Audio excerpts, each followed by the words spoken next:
Welcome to the Inner Sovereignty podcast. Today, I have a wonderful guest. Nathan Francis is with us, and he is a coach, writer, blogger, podcaster, and so much more. And his mission is to help humanity step onto the hero's journey path and overcome all of their self sabotage to unlock their innate human potential to live the life of their dreams. How beautiful. Welcome, Nathan. Hello, Sharon. Thank you for having me. It's nice to be on the other end of the microphone today. Absolutely. I love it too. Thank you for having me some time ago. That was a beautiful conversation, and we thought it's time for a repeat. Yeah. If people want to listen to that last chat, I do look a bit different. I had a very thick mustache back then. Yeah, they might not recognize you. You're just a different person now. Very much so. Yeah. Yeah, so we figured out our tech issues. We Yeah. realized we have to press join audio to actually start a Oh, Zoom chat. that was funny. Yeah. I didn't realize we had that button on there anymore. Zoom must have done an update. So, yeah, it was a very Exactly. funny little 5 minute period there. That's what we agreed upon. It's not us, it's a Zoom upgrade. And it's retrograde. Exactly. Mercury retrograde. That's it. Yeah. So, Nathan, tell us a little bit about your story, your dark night of the soul. What made you want to unlock the human potential in others? Well, it's interesting. I know I was your typical young male for a very long time, especially you're in Australia for a fair while, so you understand the drinking culture and different things and how the boys are just so programmed to drink alcohol, chase women. You know, that lifestyle was a lifestyle I had for a very long time, 10, 12 years of doing that actually. And it was starting to take its toll on me towards the start of 2020. Um, from numerous reasons. Like I could go so deep here, but I just want to give people an understanding of that I did that lifestyle because I was always running away. I was very good at running from myself, well, mainly myself, but I was good at running away from everything that was going on in my life. I'd always escape. I know as a little boy, I had a buddy of mine when I was like 8 years old say, "Oh, why don't you come around and I've found a website." I was like, "Oh, cool. A website. I don't know." Didn't realize it was going to be naked women and all that sort of stuff. It was my first exposure to porn. So that's how far back I'll go because that's where it started. And I remember looking at those naked women thinking, oh, this is all right. Like, those feelings inside like was just coming out and didn't really know how to control any of it. So it sort of just had that dopamine, very much a habit, very much an addiction when I was 8 or 9 years old. And it played out throughout my life. So as you progress through your teenage years, you start going to high school and stuff and you start having crushes on women, but you start seeing them in a different way and I was very sexualized. That's what I'm going here. So I would sexualize women for a really long time. And I remember my first relationship when I was 19, 18, 19, about 10 years ago. And I remember just isolating myself, my friends, my family, becoming this different person when I was dating her. And at the end of it, she cheated on me. So that was sort of like my scarring, my block of ever opening up my heart. So my heart was very closed off for 11 years. And it's been this journey where I've been able to open my heart back up again. And at the start of 2020, I was already like thinking, why am I doing this? Like, why does a good woman come into my life? And I hit the self-destruct button and I kiss the best friend or I ghost the woman or I do something to upset her. But it wasn't until I delved into my own journey where I was like, oh, hang on a minute. There's a block here. Like I've cut this off from ever. Like I've put it, like our subconscious seeks safety and familiarity and Mm, it loves us and it wants to keep us safe. So I've had this subconscious belief or this subconscious block of heart closed. Like, mm, don't go back to that place. That's a scary place. She cheated on you. There's heartache there. There's probably a deep rage and anger towards women. So that was the reason why I was doing that stuff. And when it smacked me in the head, it smacked me in the face. Like it was there and presented itself. And I was like crying and just going through that journey of being like, well, why? Like why? So why and the mm, how? Like, I always want to know why and how. And that relationship showed me it's like, well, what she did was not okay, but you can forgive, you can move forward, you can also forgive yourself for allowing it to happen. And when I did that, I could feel a shift. I could feel my heart starting to open up again. And yeah. And then I remember setting an awesome intention one night in 2021 where I went and looked in the mirror and said, Nathan, you're not drinking anymore. This is your last night of being that person. And then you start fresh tomorrow, and whatever happens will happen. So that night, I went and just got absolutely plastered, did drugs, did the whole lot, spoke to women horribly like I used to. But the thing was, Sharon, I had this moment on this table at 5 o'clock in the morning. I'll never forget it. I was drunk, I was high. And I remember talking to 3 young girls. Now, I was 25, 26. They were Uh-huh. no older than 20. So it's like I was the oldest person in this gathering by about 3 years. And I remember talking to those 3 young girls. I don't know what I was saying, but all I remember is that the table gave out and I just smack. I hit the concrete. My bum just went bang. And I Mm. remember that as my rock bottom moment, because I went back to that moment in a healing session a couple of years later. And like my grandfather was standing there and he's like, Nathan, it's time for you now to grow up. And he pulled, like, I remember him pulling me up. I just reached out and grabbed his hand. It was the most beautiful thing. Wow. But in the moment, I couldn't remember it because I was so high and so drunk. Mm. When I went back, he was standing right there and he's like, Nath, like, it's time for you now to listen to what I have to say and go on this journey of it was time for me to walk the path. But I set the intention 12 hours prior. And during the Mm. whole COVID stuff too, I wasn't really drinking anyway. And there was a gathering going on. I thought, oh, well, I'll just go and just have this one last crack at it. And then I listened to a podcast that one of my mentors, Jason Christoph, did with a buddy of mine. A buddy of mine actually referred Jason to be interviewed by a now friend of, like, they're all friends of mine now, these three, Jason, Dale, and Adrian. So this podcast Jason was talking about self-sabotage. And he was talking about alcohol. He was talking about the self-destruct button that I was good at pushing. He was talking about all of our self-sabotaging habits, negative thoughts, um, being pain adverse, running away from pain, and I just ticked every box. I was like, well, shit. I was like, I'm the king of this stuff. So I then reached out to him, asked some help, got some advice and different things, and I was already starting the journey. He opened up his self-sabotage coaching school in December of 2021, and just something inside was like, you need to do it. Mm. So I just paid it, did it. He saw something in me, though, which I'm forever grateful for. He saw something in me, which was my potential, that I wasn't quite ready to see myself. And for that, which I have told him since, I'm forever grateful, because he saw something in me that I just wasn't quite ready to see. And once I saw it, it started this whole journey to overcoming mine first, which was opening that heart back up to love and many other things.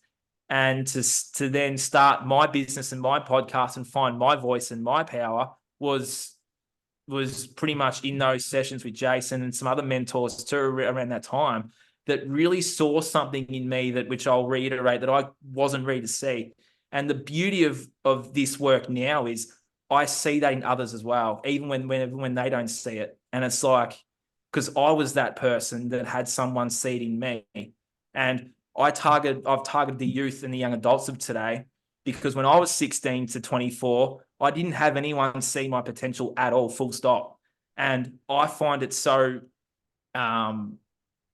beautiful, which is the lack of I can't find better word than that, where someone will come to me and I see their potential and I see it in them, and they're only like 16, 17. And sometimes I'm like, oh, I just wish I had that one person see it in me. But it's like, I did at 26, but I just sometimes feel like things could have been so much different had I had that person when I was their age. And for me to be that person for them just warms my heart. Like, it's just a beautiful thing, because I see it all. And they're in these dark places. They're playing their video games. They're smoking the vape and they're drinking the alcohol, and they don't know why they're doing these things. And they come to me and it's like, well, I see your potential beyond that thing. Whereas you may not see it. You may be Mm. deeply immersed in that lifestyle, where I see what you're going to do and I see the person that you can be if you just make that choice.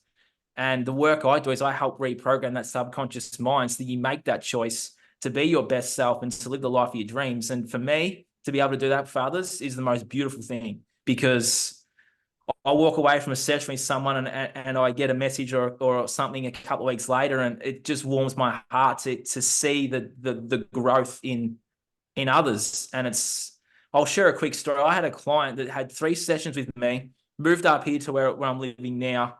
And it's like that inspired me to then go, well, I can do this too. And another one that I saw had some really deep, dark stuff going on. And she's a powerful, beautiful soul. And when she steps into the world, onto the world stage, look out, she's already written her first book. She did 3 sessions with me, and a month later got back from a Europe vacation and has written her book, her first book. And I'm like, I helped that. Mhm. Like I said things, I did things that are beyond our, deep stuff. And it's like, I helped that. And it's just a beautiful thing. So yeah, to be able to work with our youth of today who are super duper powerful Mhm. is just, yeah, it's unreal, Sharon. It really is. Wow. It's like I'm in a dream. It really is. And wow, thank you so much. There's so much to unpack, so much Yeah, beautiful information in there. Let's talk about it. So, what I find really let's go. fascinating is you said, you know, you were self-sabotaging because of that. Going back to the story where your girlfriend back in the day cheated on you and you closed off your heart, and then you realized, wow, okay, I'm self-sabotaging love in my life because of this experience and what I made it mean about myself, about others, and also that pain that I didn't want to feel again, right? Because that's what the sabotage usually is. We've experienced pain at some point, and now we are smart enough. It's actually a really smart mechanism. It's not a stupid Mm, mechanism, it's a smart mechanism to say, no, actually, I don't want to experience this again. And our unconscious mind is protecting us and saying, let's not go there again because that wasn't nice. So, for you to realize that, I think is so powerful. And I think it's such a lesson and such a learning and such a good insight for everybody listening, because this is how it works for all of us, no matter what area of life it is in, right? Could be 100%. around money, could be around health, could be around anything. So actually, so I would love to ask you, can you explain a little bit more about that process that you went through in order to realize what was actually at the core of that self-sabotage and that blockage for you? Well, I had a really good mentor who brought up some other stuff that was my subconscious too, which was very, very powerful. But this one in particular, and I was pretty skeptical of kinesiologists and these psychics, but Mhm. this woman's so much more than that. And I was laying on a table and I walked through the door, and I shit you not, the first thing she said was, gee, you've slept around a bit. And I was like, okay, you've got me. She just picked it up straight away. And I'm like, okay, you've got me. And she goes, oh, something happened to you at 19. And it's the reason why you're so closed off from love. And that triggered the fuck out of me Mm. because I was like, I'm not closed off from love. Like I was in that ego of, oh no, there's a woman there. Shoot, everyone come in. But then once I was able to actually understand it and see it, she's like, and she helped me see it. And I remember laying there going, well, actually feeling that pain. So I talk a lot about feeling the pain. And for me, I had to go back and feel it. So I went back to the moment I found out. And I remember when I found out I was in the shower, actually, because the ding on my phone was on the bench. And I just looked at it and I was like, oh. And I remember just being in a ball of tears. And I just walked up to that guy as me now and just picked him up and said, mate, you don't have to tell that story anymore. Like, that's just one woman in a world full of 6 billion women. Like, not everyone's going to do that to you. And it was so powerful because I just picked him up and held him and said, mate, you don't have to carry this story anymore. You can open your Wow. heart back up. You can trust yourself first. You can trust others. You can trust women because they're not going to do that to you. Mm. Wow, I have It was goosebumps. so powerful. Yeah. It was a really powerful moment. And I did that a couple of times with other areas of my life as well. I remember when I was a little kid, a grade 2 teacher we had a parent teacher interview, and my parents were there, and I was playing Lego on the floor, and I was writing about footy and cricket and being a hero, kicking goals after sirens and having the crowd cheer, and I'm the one getting all I was the hero. And I used to write about that all the time. And the teacher said, and I'll never forget it. And this is when I was like, okay, now you've got me, because she goes, something happened to you when you're in grade 2 at school. And I went straight back there then. And I was Mm. like, yep, that teacher said to me. And the subconscious remembers everything. It's just when you're ready to go back and unpack, you'll go back and Mhm. unpack. And I remember the teacher saying, she's like, Nathan shouldn't be writing about that stuff anymore. You need to be writing what we're all writing, information reports and copying, Mhm. handwriting, and like rubbish that I never wanted to do anyway. Mhm. And it broke me. That kid again, the subconscious put the block up that my writing, my voice is not worthy because Mhm. it doesn't meet what the system wants me to meet. Mhm. So I went back to that child and I walked up to him and said, mate, that's one person's perception of who and what you can be. And I remember Gina, my Mhm. mentor, saying, Nathan, you can be and do multiple things. Her saying that took me back to that moment. And I told that child, Nathan, you can do and be multiple things. Now, that's just be one thing. And then I remember saying, that's one teacher's perception of, again, of a world full of 6 billion people. You're going to find someone that's going to resonate with what you're saying. And Mm. that healed, well, not healed it, but that shifted that blockage to then writing my first book in 6 weeks after that. Mhm. Like that passion and that drive, that child's energy was just there waiting to be unlocked. And I wrote that book in 6 weeks. Mm. That's Wow. how powerful this is. It's so powerful because it's that shift in perspective that Yeah. changes how we view ourselves and what we can do. But we got to do that. I call it shadow work to go back to that moment, right? We got to understand the blind spot that we live with. Because if someone else, maybe if that lady had not pointed out, oh, something happened to you at age 19, maybe you would have just gone on living until, somehow that shadow meets you in a different way. So sometimes it's so valuable if other people can actually look at us like you do for your clients. And you're like, I see the potential, I see the blockage, and I can actually point it out and help you and shift it. And then healing can happen so quickly. But sometimes when we marinate in our own stuff and we don't really know what is the blockage, why am I self-sabotaging, what is going on? It can be exhausting, right? Like because we're in Yeah. this and we're in the pattern, and oftentimes we have the awareness that we are self-sabotaging or we're in a pattern and we're repeating a pattern, but we don't really see the way out. Mm. And then it gets so frustrating because like we're frustrating Yes. ourselves, right? Like we're like, why am I still doing this? Like like thinking back, I think I've had many of these moments in my life where I'm like, The only one. what is going on? Why am I still doing this? Like you're self-aware enough to understand that what you're doing isn't serving you and it's not Yeah. getting you to where you want to go. But at the same time, you're like, what is that screw that I need to turn? What is it? Where is it? And Yeah, that's why, literally. Because, yeah. yeah, you're spot on. Because when I was going through the awakening journey, actually before it, I was aware of this stuff. Like I would kick myself and beat up on myself even before I was awakened. Hmm. That I was like, why do I treat women like that? And I genuinely did not know why until I actually sat down and had that moment to be like, well, this is why. You're just on a loop. You're on a pattern Yeah. that played out. Just kept playing out and playing out and playing out and playing out until I was ready to sit with it and go, right, that enough's enough now. Mm. The loop. That's actually And it was definitely a loop. yeah, oh, for me too. Like I can even see it in my relationships. I saw the loop and I could see that in my relationships over time. I basically had the same relationship with different people. Yeah, different meat And suit. yeah, exactly. Uh, And it frustrated me. I'm like, what is going on? And that was for me, it was not so much, I think, like a one-time understanding of something that happened and that created it, but sometimes there are so many different, like small injuries that add up to maybe mm, not feeling worthy or, yeah, like the self-worth. Sometimes it's not tied to one specific moment in time. Like for you, oh, that was that one moment. I shifted it and now I'm free and I can go. Sometimes I feel people can get a little bit fatigued or they have this healing fatigue or something because it's not that one snap that snaps them back into, oh, now I feel great, now I feel wonderful. And it does take a little bit more work. I'm not even sure why I'm going there right now. Like I'm literally also just letting the thoughts flow through. um but what's coming through for me is like sometimes it's because I love how that worked for you and I wish it was like that for everybody.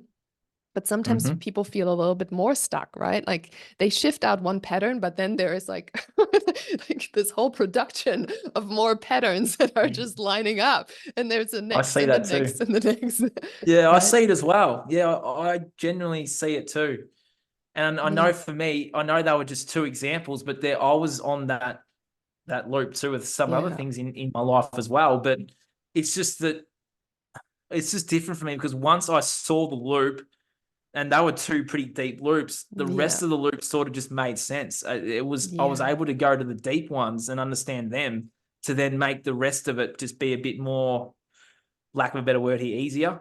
It wasn't easier, but Yeah. it was It's, just easier to see the other loops because those other two loops, I felt like they were like hooks or like yeah. these real deep things in my heart that I just ripped out of my body. Yeah. I like to see them as the core belief system, like the core Yeah. problem. And once you take out like the bottom disk, then the whole stack just falls. So you found like the really basic core disks to pull out so that all of the disks just fell down. You were like, okay, now I Pretty can deal much. with the rest. Yeah. It's manageable.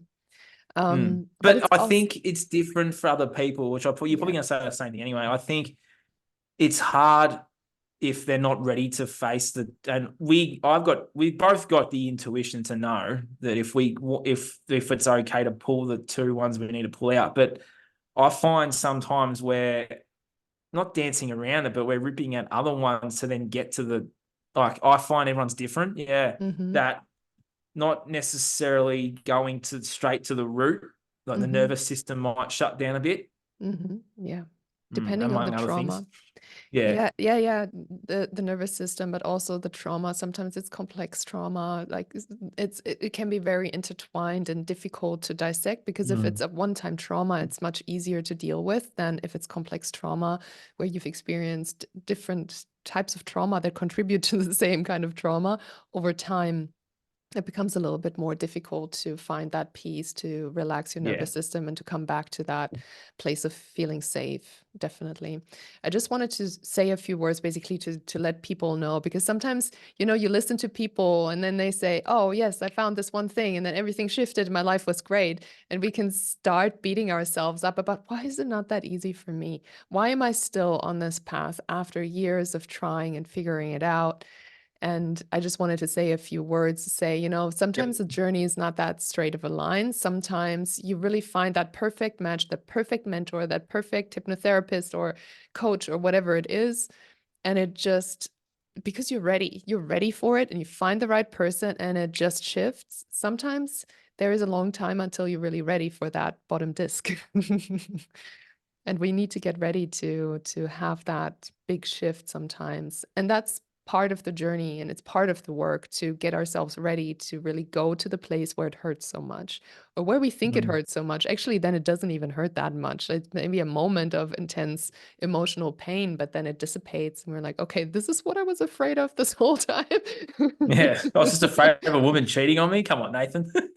Yeah, and I love what you said about I can trust myself. You can trust yourself. Yeah, When you literally. had that chat with your other version of you, Yep. because that was something that I struggled with after narcissistic abuse. For me, it was actually really hard to trust myself again because I was very afraid that I cannot trust my own judgment because I attracted this person, and that was devastating and really destructive. And because with narcissists, I don't know why it's so interesting where these conversations go, but because Mm. there is this illusion in the beginning and you buy into a version of them that doesn't exist. So there's this whole manipulation of reality.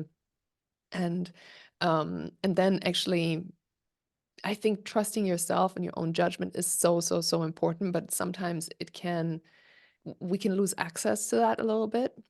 But through human design, we can understand our intuition even more, where it sits in our bodies and how it works for us. But we all have access to it anyways. And if we look back over our lives and we understand when we made good choices from our intuition, we can see the pattern anyway. So we can understand, oh, that's how intuition works for me. So I think that aspect of actually trusting ourselves is so key to everything, and trusting what our body tells us too. Like the intuition is in the body. If if it looks great on the outside and there are no reasons to, for example, say no to a new partner, and you're like, well, textbook, perfect, everything's great. I actually had that. I was like, this is the perfect man. Like there is nothing that I would say he's doing wrong, saying wrong, acting wrong, nothing. But my intuition, my gut feeling, my intuition was like, no, no, don't do it. And it's good because that wasn't my person. No. So sometimes we don't know, but something better might be waiting. So how is it for you that what do you think or say to your clients about trusting themselves? Well, it's a deep one, isn't it? Mm, Because usually there's someone in their lives that has done something to them, or has, usually a parent figure, that has taken that trust away. So therefore, if they can't trust that one person in their lives, and how they're going to trust others and themselves. I know for me it was something similar, and it was just finding that forgiveness from within for my parents to say, hey, that's their journey. I'm on my own journey, and I don't have to take on that stuff that was going on around me to be like, well, I can still trust them, because what they were doing had no effect on me. But I was only a teenager, early 20s, feeling like it was an attack on me when it actually wasn't. Because my mhm, parents still love me. It's different version of love, but they still love me, and I thank them and love them for everything that they've showed me, because they've shaped the person that I am today. Took me a bloody long time to get to that position, because I held on a lot of anger towards them for such a long time. And I know they'll listen and be very proud of what I'm saying now, because when I first started all of this, they felt like I was attacking them by some of the things I was saying. That's because I hadn't forgiven them mm, and been like, well, they did these things to each other. It didn't affect our relationship between mother, child, father, child, but it felt like it did, given what was going on. And for me, I didn't understand it until I work on myself and go, hey, that's their journey, what they're playing out. They're okay with me, and they always have been. And it was mhm. just forgiving that, which, Yeah, yeah, I haven't been able to say that for a very long time. So I know they will listen and be quite proud of that. And they know I love them, and they love me back. It's different, but yeah, it's an interesting that's one. The relationship with your parents plays a part in that trusting of self, I feel. yeah, so Because powerful. for me, I had some issues with my mum that we've sorted through, which is fantastic. And sorting through those issues has allowed me again to open that heart back up to love again. Because Mm, my mum did break my trust when I was growing up, but she's not going to do it anymore. yeah. And that's a beautiful thing, because now it's opened my heart back up again. Hmm. Wow. Goosebumps again. Mm. And from a psychology perspective, it is often said, at some point in our lives, we, as probably babies or little children, we have to make a choice between the love and connection with our caregivers and our own truth. So at some point, we actually have to betray ourselves and our own truth in order to be safe with our caregivers, because we know what they expect, we know what they want, and there's a choice to make. Do I stay true to myself, or do I stay connected? And connection is survival. So, probably in all of us, there is this moment in time where we've separated from our truths, from our authenticity, from what is actually right for us, and that trust to ourselves, that just popped in my mind as well when you were talking, because it does have to do with our conditioning in childhood and how we're actually trained away from trusting ourselves, because parents oftentimes, at least in my generation, they always thought they know better than the child. And the child was never really asked, well, what does your intuition say? Well, what do you think is the right thing? And I think it's so important now, contemplating parenthood and the whole dynamic with kids, how important it actually is to Mm. empower your kids and to let them experiment while they're still at home, and to support them and empower them to do that, so that once they leave home, they know how to work this world and be in this world and not be sheltered until they go off to college or a job. And then suddenly they're like, wait a minute, what is this world? What is going on? I don't know what to Well, I was do. just about to mention that next layer of that. Then there's the school system, which also disempowers you, which Yeah. also don't ask you to trust yourself. You got to conform. And I'm a former teacher, so Yeah. the school system really brings up something in me. And if I get passionate, for those out there that are still in the system, I'm sorry, but this is the truth. You conform. You sit, you wait to be spoken, you raise your hand, you cut off, the throat chakra is gone, right? The kids are walking to schools, they don't know anything. The preps are getting taught that you got to wait to speak. So your throat chakra is gone. There's no throat chakra. The kids can't say what they truly feel because they're afraid to be wrong. They don't want to make a mistake Yeah. Yeah. because their view of reality will be different to the teacher who's been programmed and all that sort of Hmm. stuff too for a very, very long time. So if they say something, oh no, you're wrong. So Hmm. how does a teacher live with themselves telling a child nearly every day that they're wrong? Yeah. I couldn't even walk in that system once I learnt this stuff. Yeah. Like, this is another part of my journey. I was going to be a teacher. I went to uni for 5 years. I took a very long time completing the degree. I know why now, because I wasn't supposed to set foot in a school. Hmm. Because disempowering a child, I don't know how I would have been able to cross over into the next life facing that, disempowering thousands of children. It would have destroyed me. Yeah, Goosebumps again. I wasn't supposed to walk in there because I Yeah. lasted like not even a month and COVID started. And then once I delved in the awakening journey, I was like, that's not a system for me because I'm not No. disempowering children. So it's like, well, I want to come over here now, build my own school, build my own system and empower children where they can learn about the subconscious mind. They're not being shown to write resumes and cover letters. They're going to be shown to write business plans. They're going to have entrepreneurs coming in being like, this is how you start a business. This is what you do. This is how you get investors. This is talking to people, relationships. Not, no. We'll just give you a resume. We'll show you to do that. You'll be a cog in the system. No, that's disempowering you Hmm. because then you grow up to resent yourself. You grow up to resent the system because you've worked a job for 60 years that you don't like. Well, you've worked that job for 60 years that you don't like because the school told you and programmed you to be like, well, this is the way you live your life. This is the way life is. That's not the way life is. We Yeah. weren't designed to work a job building someone else's dream instead of building our own. We're not designed like that. We're not born like that. We're programmed and psychologically manipulated like that. And if anyone wants a good book to read about the school system, read Weapons of Mass Instruction by John Taylor Gatto. I read the first chapter and that was enough for me. I was like, yep, I've got the gist of this system. Wow.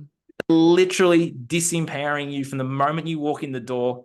Then you go off to uni. Then you do this and do that. You're at school. You're getting indoctrinated and programmed for 20 something years of your life. That's a lot. I know for me, I had to go back and unlearn all of that. I've unlearned everything that I've learned in school. Same. Same. And it's literally school is just a mirror reflection of you going to work anyway. So it's Literally. just sit down, be quiet, do your thing, stare in front of you. Like you're not allowed to walk around to express yourself.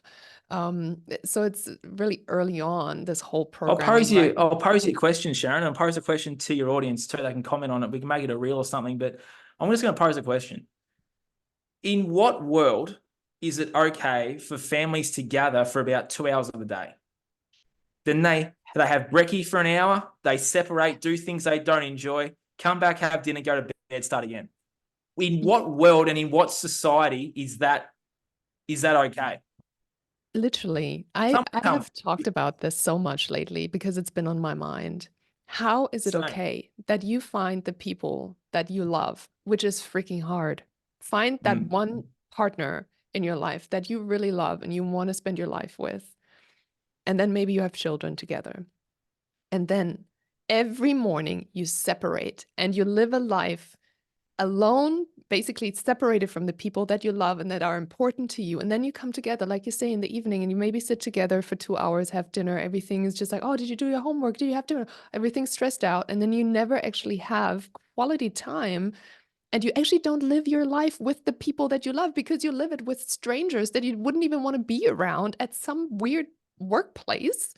It's getting stressed out. I'm like, what is this? What is Yeah, it? literally. It's madness, It complete is. madness. we've lost our way. And I'm going to go to another layer of this again. I get very passionate about it, Sharon. It just Me brings up too. something in me Give it that to me. it just brings me. Kids are like 2 and 3 years old. They're little babies, and they're getting palmed off to the state to raise.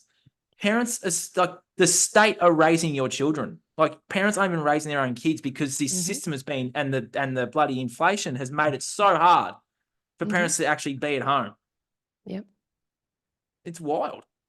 And it's exactly like you say, because back in the day, the man would basically pay the wage of the woman because the woman would do all the non-paid labor at home, raising the kids and all of that stuff. Now it's almost impossible. Like you have to have a really, really, really, really good job to have that luxury, like you just said. But like you said, you give your child away to someone else to be raised, to be conditioned until the age of 7.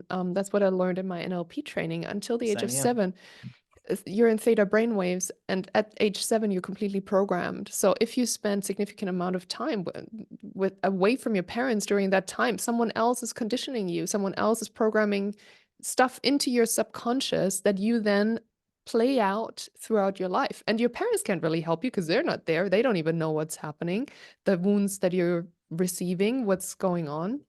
So in what world does that make sense? It doesn't This make sense. generation are growing up resenting their parents. This is why there's the teenagers that are doing what they're doing now. This is why this is happening.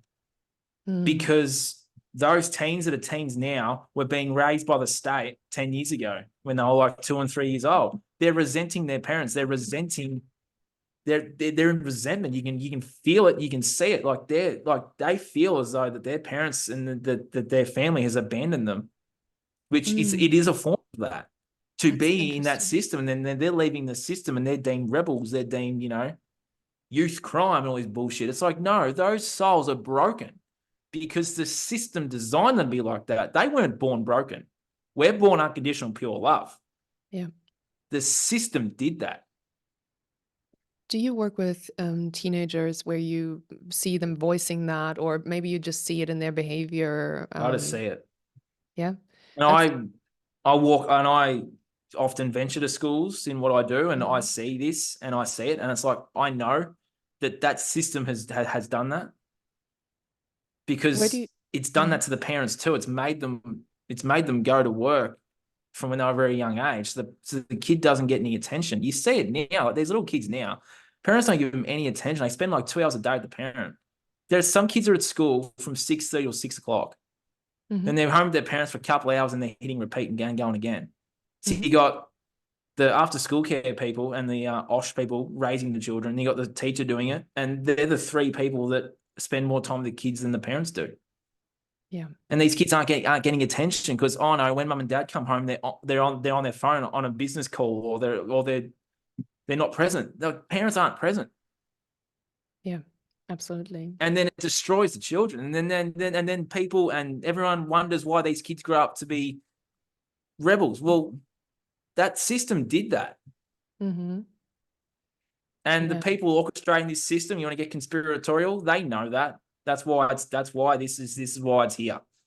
exactly. Because they destroy your power, which then in turn maintains theirs. It's all energy. They're just slaves, they're just robots. It's modern day slavery, Hmm. you know. You have got the ruling elite at the top, which we had many, many moons ago, the ancients and the pharaohs, and that they're all then the slaves built all the pyramids. It's the same thing now. We're Yeah. all building someone else's dream so that someone can go buy an island and do what Jeffrey Epstein done. That's what we're doing. Yes. That's what we're doing. Yes. 100%. It's And just. they're siphoning our energy and taking our Hmm. power away, which is maintaining and they're taking ours away. Like money's energy, our time is energy. So where's your time and money being spent? Well, your time's being spent at work building someone else's dream. So where's your energy going? Yeah. Especially if you're working in a company, it's going to the elite. Yeah. And it's really you can see it in people and how stressed and tired people are because their energy is being siphoned off through that Yep. stress, through the busyness, through never having actually time to contemplate your life and why you're here. That's what you see. People are so busy trying to make ends meet that they never Yep. question life. They never question why they have certain patterns. They never question why This they're was miserable. this was the beauty of the whole COVID thing. It actually enabled me to slow down and be like, why am I here? Who am I? Why am I Mhm. running? And ask myself those questions, set some intentions, and get the help I needed to then shift and do what I'm doing now. If it wasn't for that COVID period, Sharon, I'd still be sleeping around doing, and I don't know where I'd be right now. I don't want to sit in that for too long, Yeah. but I don't know where I'd be if it wasn't for the COVID period. So I'm very grateful for it. And a Mhm. lot of people aren't grateful for it, even in the truth community. Well, I'm grateful for it because I wouldn't be part and I wouldn't be on this journey if it wasn't for that period. Yeah. There was this meme on Instagram with Bill Gates like looking sad, and it said above, when you try to what was it? You try to enslave everybody but accidentally wake them up. That's That's what they did with exactly me.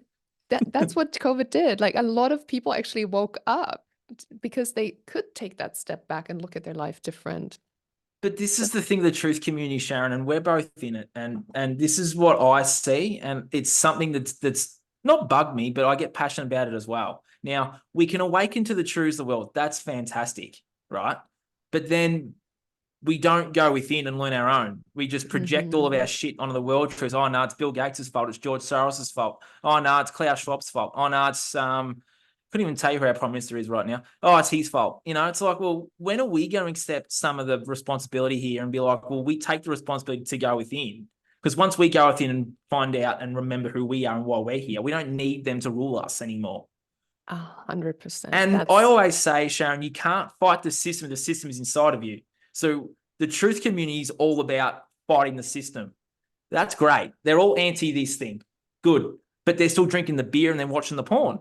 They're watching the TV shows. They're watching the sport. That's yeah. the system too. They're eating the macas and the junk food. That's still the system. So they're all Yeah. about beating the system, but they're still like, if you just look, like you follow the money, all right? They drink the coffee. Now, I know how bad coffee is. There's a book out there for people. Go read Caffeine Blues by Stephen Chiniski. Now, I'll give you a fact, all right? You can look this up. Bill Gates and Bill Gates' father. Starbucks was going bankrupt in 1985. Now, tell me why Bill Gates hasn't invested in coffee. So why would him and his old man, Bill Gates Sr., why would they reboot Starbucks in 1984? Someone tell me that. Why would they do that? Why would Bill Mhm. Gates have an invested in coffee? And then it's Mhm. everywhere. Yeah, That's the system. absolutely. Yeah. Follow the money. They And they they they invested in the alcohol too. Like, go, who owns the alcohol? Vanguard, BlackRock. Who yeah, owns Vanguard, the Rothschilds and the other guys in New York, the big building that, who, I Rockefeller. don't know who they're called. That's it. They own all of that. That's the system. Oh, So the absolutely. the best FU to the system is getting yourself healthy, strong, Mhm. and wise. Healthy, Yeah, wealthy, strong, and wise. And health absolutely. is wealth. So for me, I got myself healthy first. I cut all the crap from the system. Organic food, going to farmers markets, or like eating properly, eating real food. Awesome. Then I started going to the gym. Yeah. I go every day. That is getting my vessel healthy to be able to then step out into the world and have confidence to then speak. I used to stutter a lot. I haven't stuttered for a very long time because I found the confidence in my throat chakra. I've cleared it to then speak. Getting Mm. healthy first was part of that. There's a great Mhm. book out there by Paul Chek called How to Eat, Move, Be Healthy. If you want to start there, because that book is the Bible of health. He will show you how to get your body healthy to then have the rest of your life sort of start, like health as wealth. So then if you get yourself healthy, he'll show you.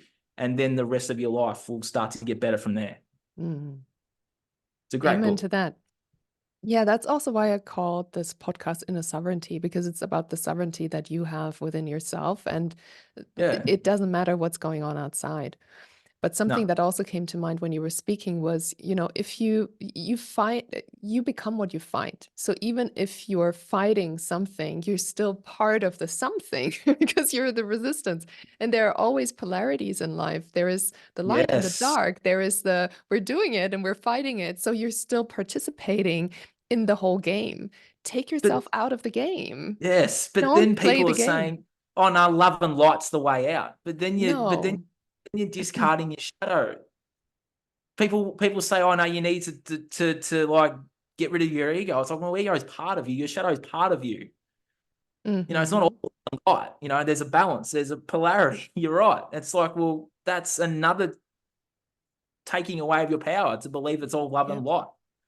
Oh, it definitely is not. And we don't want No, to start or participate in toxic positivity because that's not going to get us anywhere.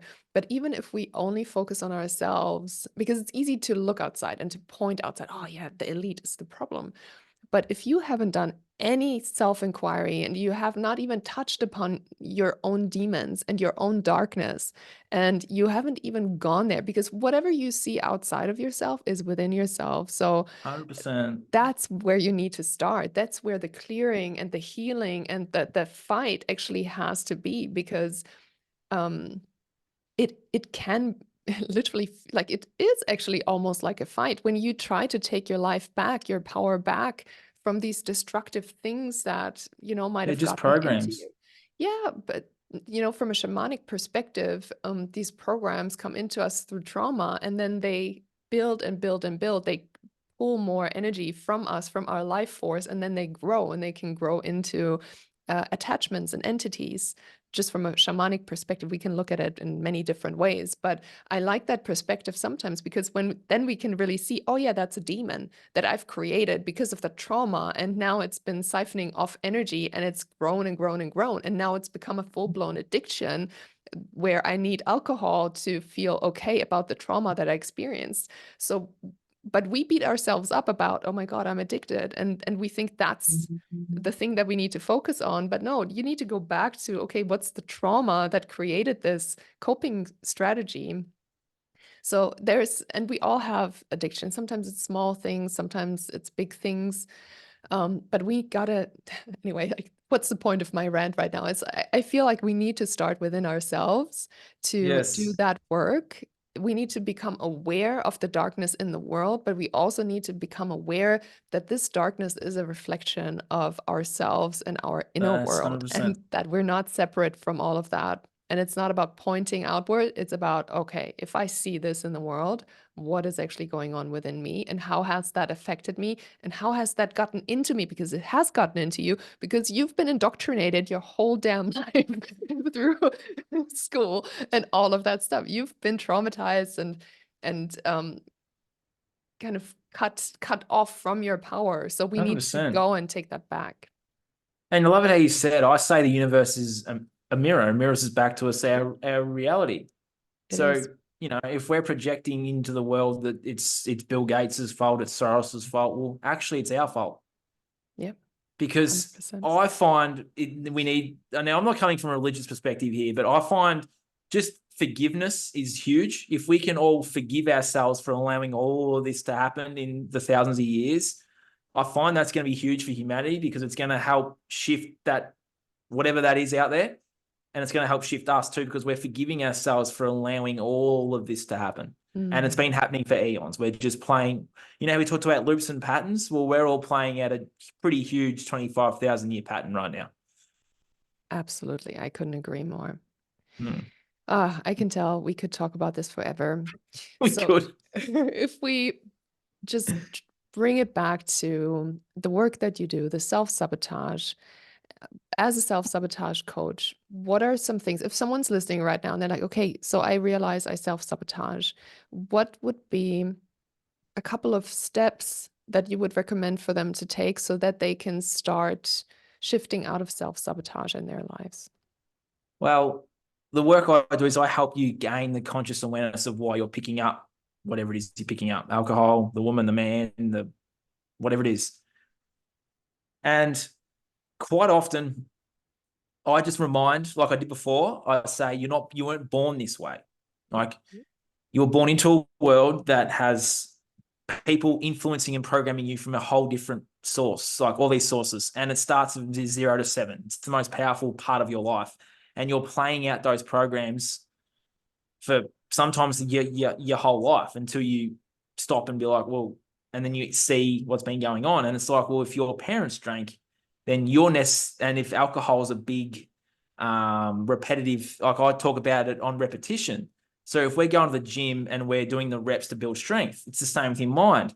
So if from 0 to 7, alcohol is a big part of your household, then it's going to be a big part of your life moving forward.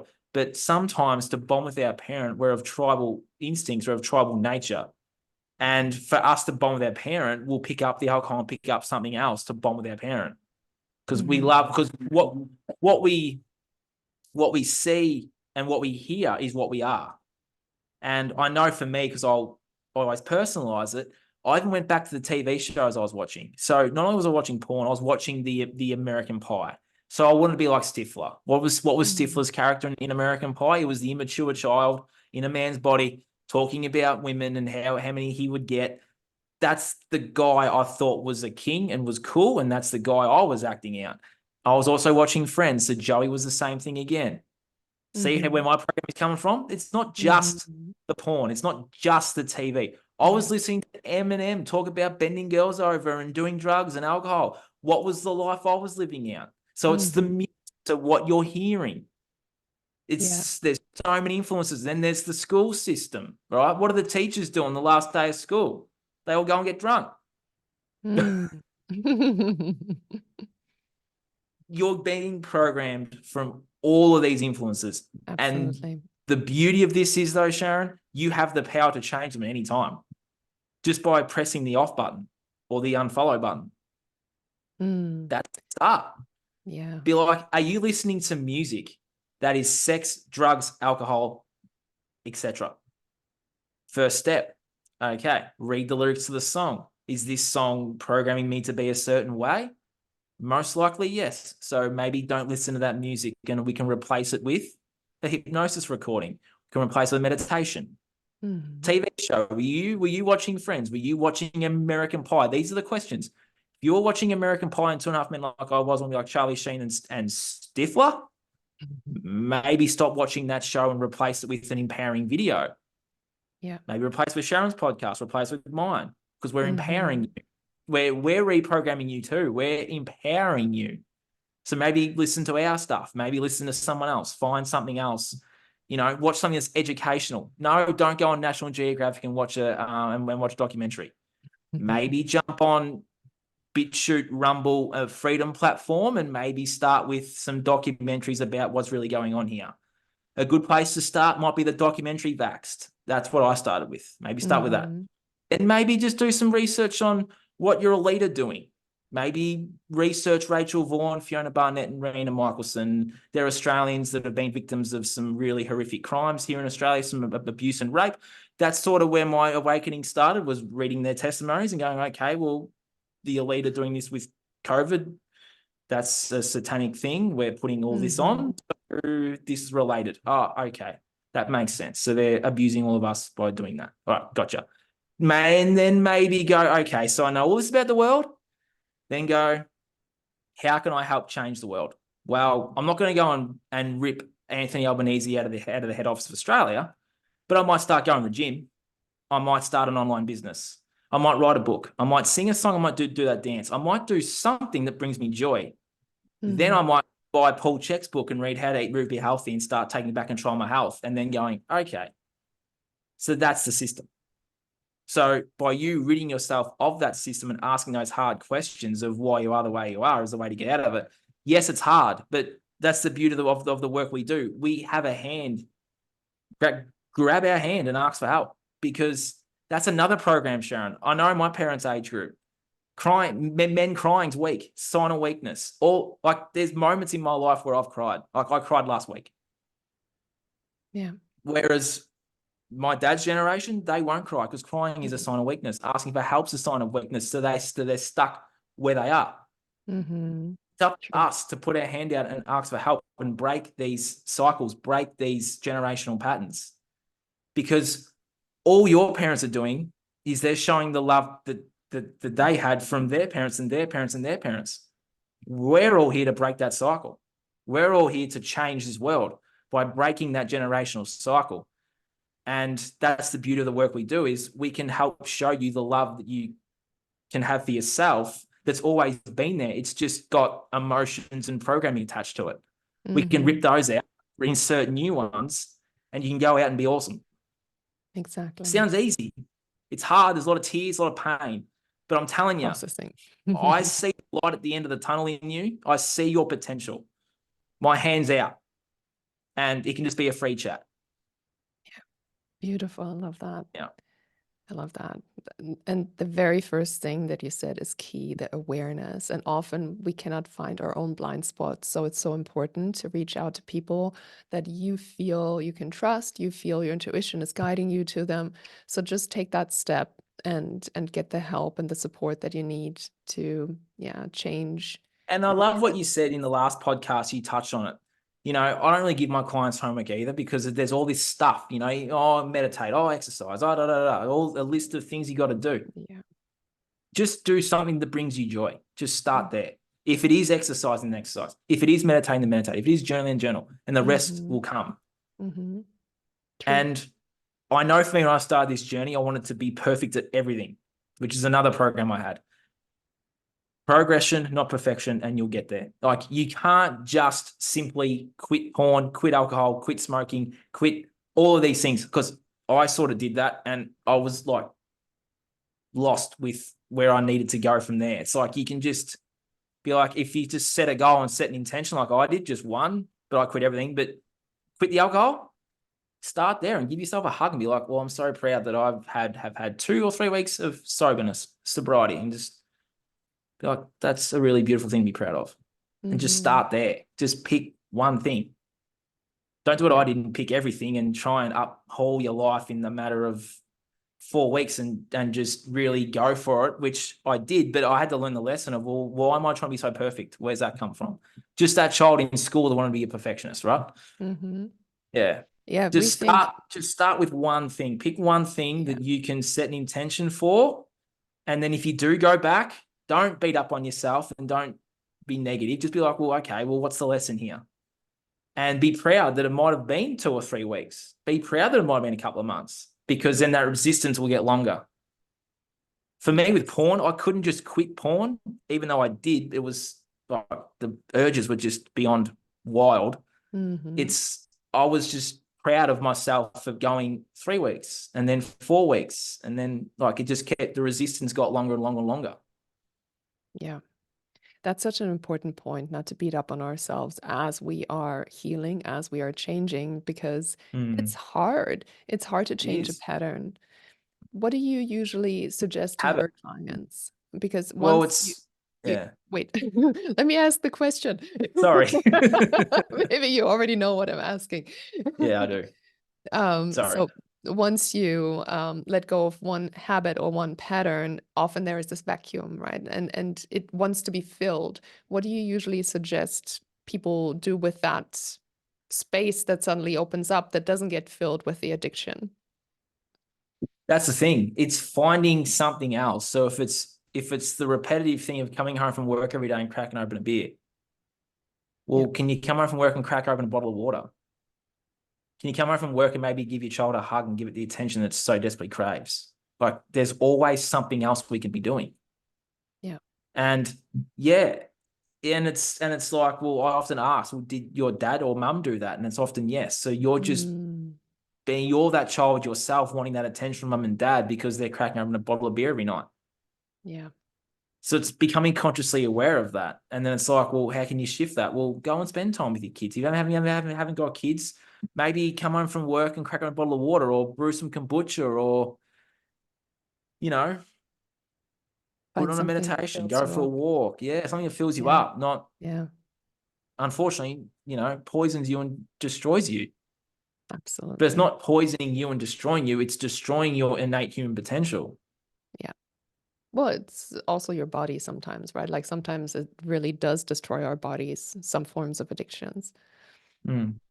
Yeah. And it's easier said than done sometimes. And sometimes Yeah. people find it's not as easy as just crack open a bottle of water. Well, it's just us and having that time for self-reflection to go, well, what does bring me joy? Because obviously you're not feeling joyful if you're cracking a bottle of beer every night. So there's something there in your life that's not bringing you joy. And you're trying to numb Hmm. that with the beer or the coffee or the smoking, whatever it is. Yeah. We're back at It's, awareness. Become yeah, aware of self what's really going self-reflection. on. Yeah. Mm. I love that. And Well, the most beautiful piece of advice I can give someone, Sharon, hmm, is reach out and ask for help. And if you're 70, if you're 17, it doesn't matter, because we all still have that innate human intelligence. It doesn't matter how old we are.